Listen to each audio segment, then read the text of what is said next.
When I led the IRS, we faced very similar challenges and a very similar opportunity, which is we had outdated technology and we had a vision and a mission statement that all taxpayers should be able to do all interactions with the Internal Revenue Service digitally or virtually if they choose. And I see with HMRC the same opportunity and challenge.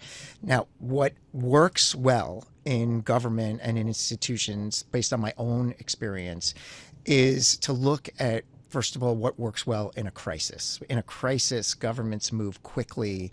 They're focused on the outcome. They're optimizing for delivery versus optimizing for compliance or too concerned about taking risks.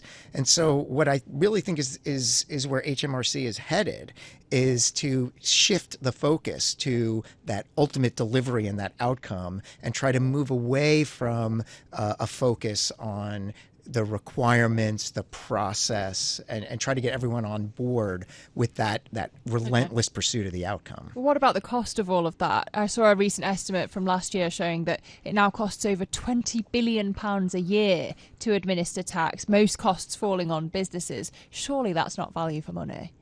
Well, I think, first of all, the objective is for any tax authority is to simplify the journey for taxpayers, to reduce burden. There's investments that need to be made to create a technology infrastructure both behind the scenes and a technology interface with customers or taxpayers to improve the process. The investment is sometimes necessary, is often necessary to create that lower burden. And when the government looks at these investments, they study a business case. And the business case, if it is well constructed, will have benefits outweigh costs. The benefits to the government, because over time these systems should be less expensive to manage, and benefits to taxpayers because the technology will enable an easier, more fluid experience in dealing with the tax system. Yeah, I mean, having dealt with HMRC, everybody in the UK has for many years. HMRC was known for actually being very responsive. You could ring up, people could ring up, and that was a very popular way of getting tax questions answered. So the fact that it's kind of going digital now is sort of interesting, whether that same level of service can be delivered. But I'll pick up on the UK Public Accounts Committee, the Parliamentary Public Accounts Committee, again on their kind of major report last year.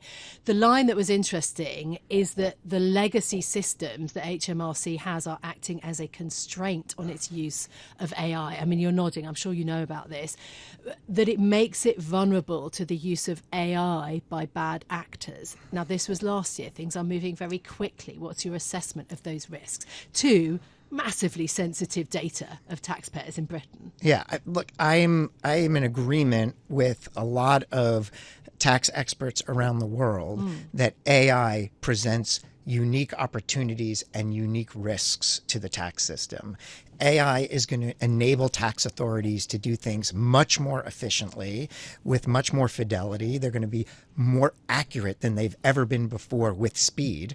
But in capturing all of those benefits, it's introducing risks like the protection of data. AI, if not managed effectively, can hallucinate and authoritatively tell you the right answer when it's not the right answer. And so the key for both users of AI in the public, whether it's accountants, lawyers, or individuals, and users of AI behind the scenes in government, is to move judiciously. Don't move too quickly. It's exciting to get to go on to a ChatGPT or a Claude and get all this information at your fingertips and all of a sudden assume that this is all accurate. Well, and accurate, I want to follow up on that. You say accurate because the idea is that AI within HMRC would be used to ask it questions and maybe find where there are anomalies in people's reporting of their tax and maybe kind of close loopholes in that way. So that's sort of why it's important, isn't it, in terms of AI use? And right? It's actually helpful because if you're a taxpayer that's played by the rules and you've done your homework and you've done it right, you don't want the tax authority to select your filing for an audit or for review because you did it right. You'd rather they select the person or the business that didn't play by the rules. And the reality is AI, if deployed effectively with the right risk mitigation and the right controls, can help a tax authority select the right cases for audit. But the key is, as I said earlier, not to move too quickly. Here's what I've found, that AI is so powerful that you can gain massive efficiencies with smaller incremental deployments. And in doing these smaller deployments, while you're capturing all this great efficiency, you can assess and manage the risks, understand the risks, so that when you scale your AI to capture, for example, a bigger segment of review of files, now you've built protocols to make sure that you're not making errors, that you're protecting people's data, and that you're being transparent with the public on exactly how you're using AI. So there's no mystery here, because I think right now for taxpayers around the world, this thought of a tax authority using AI, they have more questions than there are answers. And so a prudent tax authority will take the time to make sure that they understand what those taxpayer questions are and take the time to answer them. So we've reported at Bloomberg that HMRC is trying to get Anthropic's latest AI model, Mythos, to test out its own system. Do you know if it has access? Do you know what it would do if it got Mythos?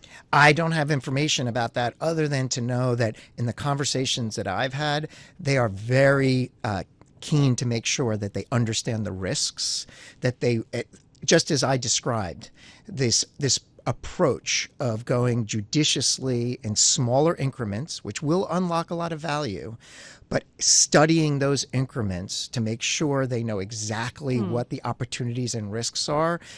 I know that that's central to their approach with AI. Yeah, look, there's already a big debate in the UK about that, about the role of US tech in UK infrastructure. I mean, if you look at NHS data and Palantir contracts, I'll just raise that. Also, any of the statements, from the Minister Liz Kendall in recent weeks about AI. Is there any criteria or ring fencing, in your view, that needs to be done? In your thinking about data sovereignty, how do you think about that? How should Britain be thinking about that? Yeah, well, first of all, if I go back to the US, we are currently not actively regulating AI. We're not putting these barriers in place to say these are the questions you need to ask before you put ChatGPT or Claude out on the street. What are the disclosures you need to make? What are the commitments you need to make around protecting people's data? What are the dangers of people using AI? And there's lawsuits right now, but what we don't have is a robust regulatory framework around AI. What does that mean? That means that users of AI, whether it be other nations around the world that are using this US tech, other authorities, individuals, businesses, they have to adopt a sense of responsibility. They have to say, we have to ask questions about these tools. We can't assume that all the safety protocols are built into them. And so one of the disciplines that needs to happen, not just at HMRC, but at government agencies around the world as they're thinking about deploying AI, is they need to know exactly what questions to ask these AI vendors, get them answered before they deploy those solutions inside their organizations. They shouldn't assume, for example, that all the safety features are built in. And that is, again, I believe, central to the DNA of HMRC's approach, is to make sure they know exactly what questions they're going to ask these vendors, get the right answers before they deploy. I can attest to you as having led the IRS both under President Obama and President Biden, tax authorities are risk averse. It's one of the reasons why we go slow with our technology modernizations. It's frustrating for taxpayers that we don't go as digital as we could as quick. Part of that is that we are testing, piloting, moving judiciously to make sure that we've triangulated all the risks. Yeah. So in some ways, the slowness is at a benefit, especially when it comes to AI.